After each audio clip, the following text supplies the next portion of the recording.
Welcome to S2 study circle. On this day series में आपका स्वागत है। आज हम बात करेंगे 28 जुलाई को होने वाली ऐतिहासिक घटनाओं के बारे में।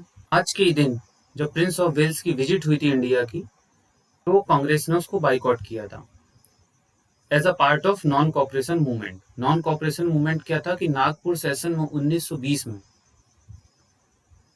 एक प्रस्ताव पारित किया गया था कि हम किसी भी तरीके से ब्रिटिश सरकार का साथ नहीं देंगे, नॉन कॉपरेट करेंगे। सारे लोग, कई लोगों ने अपनी डिग्रियां छोड़ दी, कई लोगों ने स्कूल छोड़ दिए, बहुत सारी चीजें ऐसी घटनाएं हुई, लेकिन एक शपथ ली गई थी कि हम किसी भी तरीके से ब्रिटिश गवर्नमेंट का साथ नहीं देंगे। एक्चुअली सर रीजन क्या था कि उसके कुछ दिन पहले कई एक जलियांवाला बाग हत्याकांड हुआ था। 13 अप्रैल 1919 को रॉलेट एक्ट आया था। ऐसी बहुत सारे सप्रेसिव घटनाएं हुई थी जो ब्रिटिश रूल ने अगेंस्ट इंडियंस के किया था। तो ये सब था, इस वजह से कांग्रेस ने बाइकआउट किया था प्रिंस ऑफ वेल्स का। अगली घटना पे आते हैं हम लोग। 28 जुलाई 1914 को पहली डिक्लेरेशन आई थी वर्ल्ड वॉर वन की, कहा गया था कि ऑस्ट्रिया और हंगरी ने ये चीज डिसाइड करी थी कि हम सर्बिया के खिलाफ युद्ध लड़ेंगे। और इसका रीजन क्या था कि ठीक लगभग एक महीने पहले जो ऑस्ट्रियन आर्कड्यूक थे, तरीके से प्रिंस, और उनकी वाइफ को मार दिया था किसी एक बोस्नियन सर्ब नेशनलिस्ट ने, जो बोस्निया और सर्बिया का रहने वाला था। तो इससे काफी ज्यादा गुस्सा फैल गई, और चूंकि ग्रुपिंग ऑलरेडी चल रही थी वहां पे, तो वो वर्ल्ड वॉर की शुरुआत हो गई। अब एक्चुअली था क्या उस टाइम पे? उस समय पे था, दो अलग अलग कैंप्स थे यूरोप में। एक था जर्मनी, ऑस्ट्रिया, हंगरी और इटली का, ठीक है, जिसको ट्रिपल अलायंस बोलते हैं। इटली पहले, बाद में फिर विड्रॉ कर गया, और विड्रॉ करने के बाद में टर्की उसमें एंटर कर गया। उस समय टर्की को ओटोमन एम्पायर बोलते थे, और उसका नाम उस ग्रुप का कर दिया गया जर्मनी, ऑस्ट्रिया, हंगरी और इसको मिला के, टर्की को मिला के सेंट्रल पावर्स। दूसरा ग्रुप था रसिया, फ्रांस, ग्रेट ब्रिटेन, उनको एलाइज बोलते थे, और उसमें यूएसए और जापान भी बाद में जुड़ गया। अब बाल्कन्स के बारे में देख लेते हैं। जो हम अभी, देखिए बाल्कन्स कहाँ है, ये है, ये देखिए, ये है बाल्कन्स का सारा area. Bulgaria, Romania, Serbia, Greece, है ना, अल्बानिया, ये बाल्कन्स कंट्रीज कहे जाते हैं। इनमें से बुल्गारिया छोड़ के सारे लोग सर्बिया के साथ में थे, ठीक। अब और आगे देखते हैं कि हुआ क्या। होता ये कि जनवरी 1917 को ये सारी चीजें चलती रही, झगड़ा चलता रहा, ठीक है।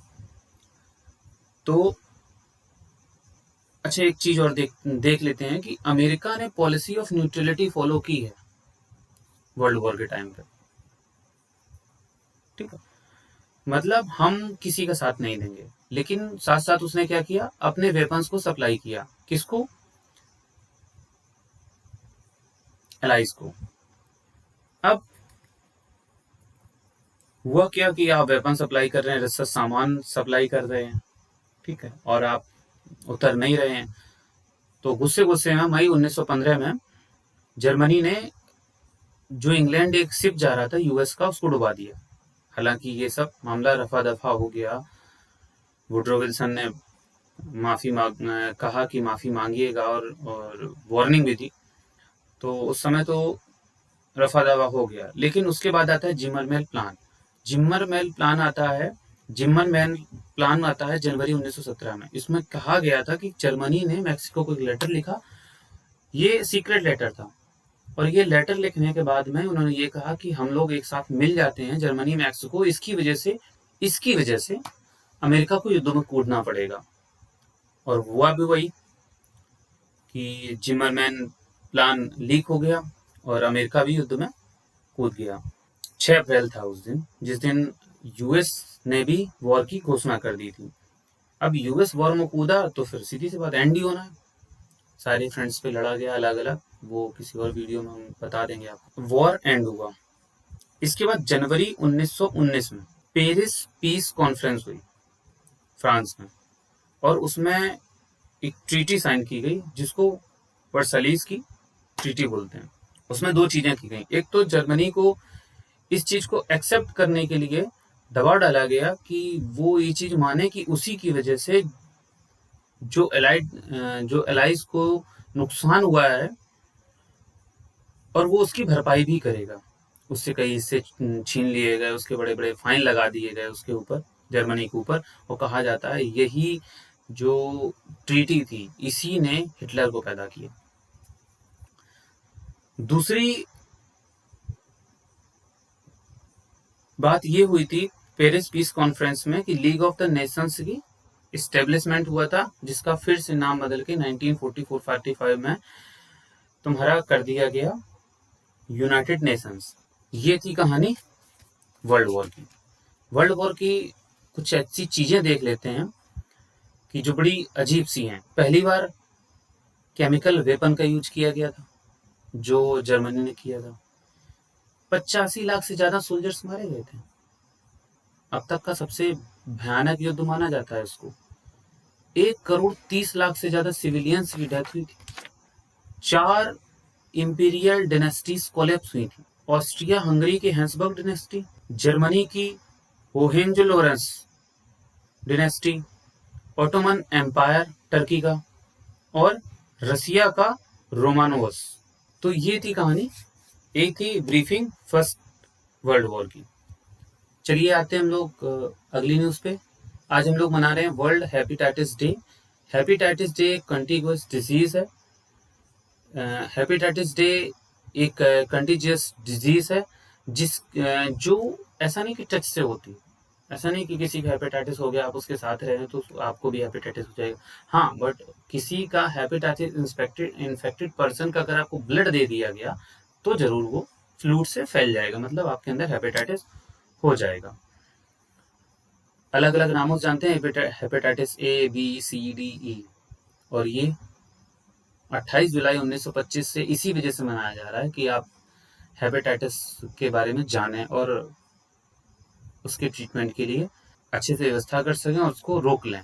अच्छा, एक और चीज देखते हैं अपन कि आज के ही दिन यूएसए ने 14th अमेंडमेंट ऑफ कॉन्स्टिट्यूशन किया था।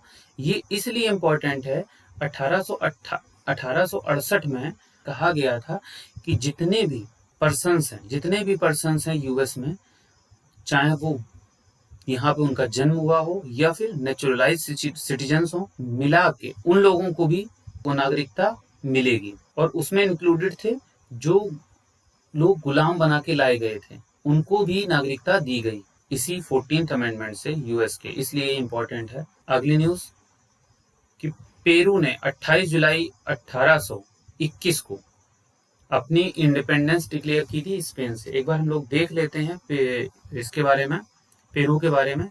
पेरू है कहाँ पे? पेरू है साउथ अमेरिका में, और साउथ अमेरिका की वेस्टर्न साइड की कंट्री है ये। यहाँ पे लेक टिटिकाका है। अलग अलग बेसिन है यहाँ पे, 3 बेसिन होते हैं यहाँ पे नदियों के। एक तो जो पैसिफिक ओशियन में गिरती है आप देख पा रहे हैं, दूसरा जो अमेजोन रिवर में जाती हैं सारी नदियाँ, और तीसरी कौन सा हिस्सा है जो लेक टिटिकाका में गिरती हैं जाके। और लेक टिटिकाका किसके बीच में? बोलिविया और पेरू के बीच में। अच्छा, पेरू की नेबर कंट्रीज कौन कौन सी हैं? Ecuador, Colombia, Brazil, Bolivia. इसकी कैपिटल कौन सी है? लीमा।